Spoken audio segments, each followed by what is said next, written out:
ਮਤਲਬ ਜਿਹੜੀ federal reserve board ਇਹ ਸੋਚ ਰਿਹਾ ਵੀ ਯੂਐਸ ਇਸ ਰਿਸੈਸ਼ਨ ਨੂੰ ਰਿਸੈਸ਼ਨ ਤੋਂ ਬਚ ਸਕਦਾ ਹੈਗਾ। ਇਕਨੋਮਿਕ ਰੈਜ਼ੀਲੀਅੰਸ ਇੱਕ ਦੇਖਿਆ ਜਾਵੇ ਤਾਂ ਗੁੱਡ ਨਿਊਜ਼ ਆ ਪ੍ਰੈਜ਼ੀਡੈਂਟ ਜੋ ਬਾਈਡਨ ਉਹਨਾਂ ਦੇ, ਕਿਉਂਕਿ ਉਹ ਜਿਸ ਇਲੈਕਸ਼ਨ ਕੈਂਪੇਨ ਦੇ ਵਿੱਚ ਰੀ-ਇਲੈਕਸ਼ਨ ਕੈਂਪੇਨ ਦੇ ਵਿੱਚ ਜਾ ਰਿਹਾ ਹੈ, ਇਹ ਬੜੀ ਟਫ ਹੋਣੀ ਹੈਗੀ ਆ, ਖਾਸ ਕਰਕੇ ਇਕੋਨਮੀ ਨੂੰ ਲੈ ਕੇ।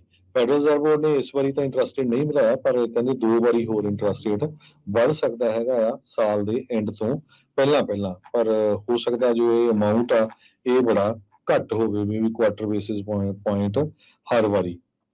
ਸੋ ਜੋ ਫੈਡਰਲ ਰਿਜ਼ਰਵ ਬੋਰਡ ਆ ਉਹ ਪ੍ਰੈਡਿਕਟ ਕਰ ਰਿਹਾ ਵੀ 1% ਗਰੋਥ ਹੀ ਹੋਊਗੀ ਇਸ ਸਾਲ। ਸੋ ਕਾਫੀ ਸਲੋ ਹੈਗਾ, ਤੇ ਇਹ ਬੈਕਫਾਇਰ ਕਰ ਸਕਦੀ ਆ। ਇਨਫਲੇਸ਼ਨ ਬਹੁਤ ਹਾਰਡ ਆ 2% ਤੇ ਲੈ ਕੇ ਆਉਣਾ, ਜਾਂ ਇਸ ਤੋਂ ਵੀ ਘੱਟ। ਪਰ ਪਾਵਲ ਹੁਣੀ ਸੁਜੈਸਟ ਕੀਤਾ ਕਿ ਜੌਬ ਮਾਰਕੀਟ ਇਹ ਸਾਰਾ ਕੁਝ ਉਹਦੇ ਤੇ ਡਿਪੈਂਡ ਕਰਦਾ ਹੈਗਾ, ਇਕੋਨਮੀ, ਕਿਉਂਕਿ ਜੌਬ ਮਾਰਕੀਟ ਹਜੇ ਵੀ ਬਹੁਤ ਸਟਰੋਂਗ ਹੈਗੀ ਆ। ਸੋ ਉਹ ਕਹਿੰਦੇ ਵੀ ਅਸੀਂ ਪੂਰਾ ਜਿਹੜਾ ਜ਼ੋਰ ਲਾ ਰਹੇ ਹਾਂ ਵੀ ਇਨਫਲੇਸ਼ਨ ਨੂੰ 2% ਤੇ ਲਿਆਂਦਾ ਜਾਵੇ, ਤੇ ਦੇਖਦੇ ਹਾਂ ਵੀ ਕਦੋਂ ਤੱਕ ਆਉਂਦਾ। ਪਰ ਵੈਸੇ ਲੋਕਾਂ ਦਾ ਜਿਹੜਾ ਧੂੰਆਂ ਆ ਉਹ ਇਨਫਲੇਸ਼ਨ ਨੇ ਜਿਹਦੇ ਵਿੱਚ ਪ੍ਰਾਈਸਿਸ ਬਹੁਤ ਹਾਈ ਆ, ਕਾਫੀ ਜ਼ਿਆਦਾ ਧੂੰਆਂ ਕੱਢਿਆ ਹੋਇਆ ਹੈਗਾ ਆ। ਗੋਲਡਮੈਨ ਸੈਕਸ ਨੇ ਡਾਊਨਗ੍ਰੇਡ ਕੀਤਾ ਹੈਗਾ ਲਾਈਕਲੀਹੁੱਡ ਆਫ ਰਿਸੈਸ਼ਨ ਦਾ।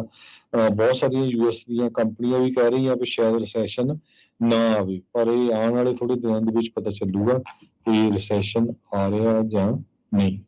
ਜੀ, ਰੁੱਖ ਅਗਲੀ ਖਬਰ ਦਾ ਕਰਦੇ ਹਾਂ। ਪ੍ਰੈਸਕੋਟ ਐਰੀਜ਼ੋਨਾ ਦੇ ਵਿੱਚ ਇੱਕ ਟੈਕਸਾਂ ਦੇ ਰਹਿਣ ਵਾਲੇ ਬੰਦੇ ਨੂੰ ਜਿਹੜਾ ਬੀਅਰ ਹੈ, ਜਿਹੜਾ ਰਿਚ ਹੈ, ਉਹਨੇ ਮਾਰ ਦਿੱਤਾ ਤੇ ਉਹ ਇਹਨੂੰ ਖਾ ਰਿਹਾ ਸੀਗਾ, ਹਾਲਾਂਕਿ ਜਿਉਂਦੇ ਨੂੰ ਹੀ ਖਾ ਰਿਹਾ ਸੀਗਾ।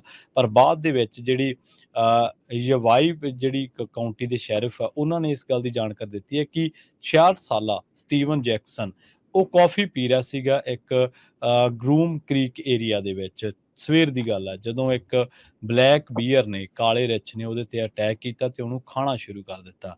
ਜਿਵੇਂ ਹੀ ਇਸ ਬੰਦੇ ਨੇ ਚੀਕਾਂ ਮਾਰੀਆਂ ਤਾਂ ਇੱਕ ਗੁਆਂਢੀ ਜਿਹੜਾ ਉਹਨੇ ਚੀਕਾਂ ਸੁਣੀਆਂ ਤੇ ਉਹ ਬਾਹਰ ਆਇਆ।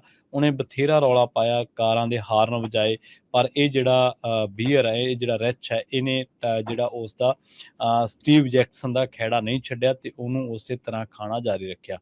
ਜਿਵੇਂ ਹੀ ਇਸ ਨੇ ਰੌਲਾ ਪਾਇਆ ਤਾਂ ਹੋਰ ਗੁਆਂਢੀ ਕੇ ਨਿਕਲੇ ਤੇ ਇੱਕ ਗੁਆਂਢੀ ਨੇ ਫਿਰ ਬਾਅਦ ਦੇ ਵਿੱਚ ਆ ਕੇ ਜਿਹੜਾ ਬੀਅਰ ਨੂੰ ਰੋਕਣ ਵਾਸਤੇ ਉਹਦੇ ਗੋਲੀ ਮਾਰ ਦਿੱਤੀ। ਜਦੋਂ ਗੋਲੀ ਮਾਰੀ ਤੇ ਉਹ ਜਿਹੜਾ ਬੀਅਰ ਆ ਉਹ ਥਾਂ ਡੈੱਡ ਹੋ ਗਿਆ। ਪਰ ਜਦੋਂ ਉਹਨੂੰ ਪੁਲਿਸ ਪਹੁੰਚੀ ਉੱਥੇ ਤਾਂ ਉਹ ਕਹਿੰਦੇ ਕਿ ਉਹ ਦੋਨੇ ਜਾਣੇ ਮਾਰੇ ਗਏ ਸੀ।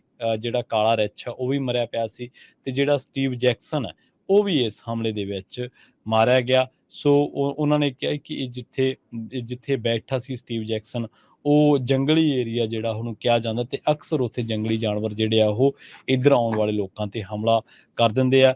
ਹੁਣ ਜਿਹੜਾ ਇਸ ਮਾਮਲੇ ਦੇ ਵਿੱਚ ਅਗਲੀ ਜਿਹੜੀ ਖਬਰ ਆ ਉਹ ਇਹ ਹੈ, ਅਗਲੀ ਜਿਹੜੀ ਅਪਡੇਟ ਹੈ ਕਿ ਹਾਲੇ ਤੱਕ ਇਸ ਮਾਮਲੇ ਤੋਂ ਬਾਅਦ, ਇਸ ਘਟਨਾ ਵਾਪਰਨ ਤੋਂ ਬਾਅਦ ਜਿਹੜਾ ਉਹਦੀ ਪਰਿਵਾਰ ਆ ਜਿਹੜਾ ਉਹ ਕਿਤੇ ਹੋਰ ਰਹਿੰਦਾ, ਇਸ ਸਟੇਟ ਤੋਂ ਬਾਹਰ ਰਹਿੰਦਾ ਤੇ ਉਹਨਾਂ ਨੂੰ ਹਲੇ ਨੋਟੀਫਾਈ ਜਿਹੜਾ ਉਹ ਨਹੀਂ ਕੀਤਾ ਗਿਆ। ਹਾਲਾਂਕਿ ਉਹਨਾਂ ਨੇ ਕਿਹਾ ਕਿ ਅਸੀਂ ਉਹਨਾਂ ਦੀ ਜਿਹੜੀ ਆਇਡੈਂਟੀ ਆ ਉਹ ਲੱਭ ਕੇ ਤੇ ਉਹਨਾਂ ਤੱਕ ਰਾਬਤਾ ਜਿਹੜਾ ਉਹ ਕਰ ਲਿਆ। ਪਰ ਕੁਛ ਮੀਡੀਆ ਅਦਾਰਿਆਂ ਦਾ ਮੰਨਣਾ ਹੈ ਕਿ ਇਹਨਾਂ ਨੂੰ ਹਲੇ ਨੋਟੀਫਾਈਡ ਨਹੀਂ ਕੀਤਾ ਗਿਆ। ਕੁਛ ਲਿਖ ਰਹੇ ਨੇ ਕਿ ਨੋਟੀਫਾਈਡ ਕੀਤਾ ਗਿਆ। ਦੀ Arizona game and fish department ਨੇ ਇਹ ਗੱਲ ਕਹੀ ਹੈ ਕਿ ਜਿਹੜਾ ਇਹ ਐਨੀਮਲ ਸੀਗਾ ਇਹ ਮੇਲ ਸੀਗਾ, ਕਾਲੇ ਰੰਗ ਦਾ ਸੀਗਾ ਤੇ ਇਹ 6.5 ਸਾਲਾਂ ਦੇ ਦਰਮਿਆਨ, 6 ਤੋਂ 7 ਦੇ ਦਰਮਿਆਨ ਜਿਹੜਾ ਉਹ ਹੋ ਸਕਦਾ।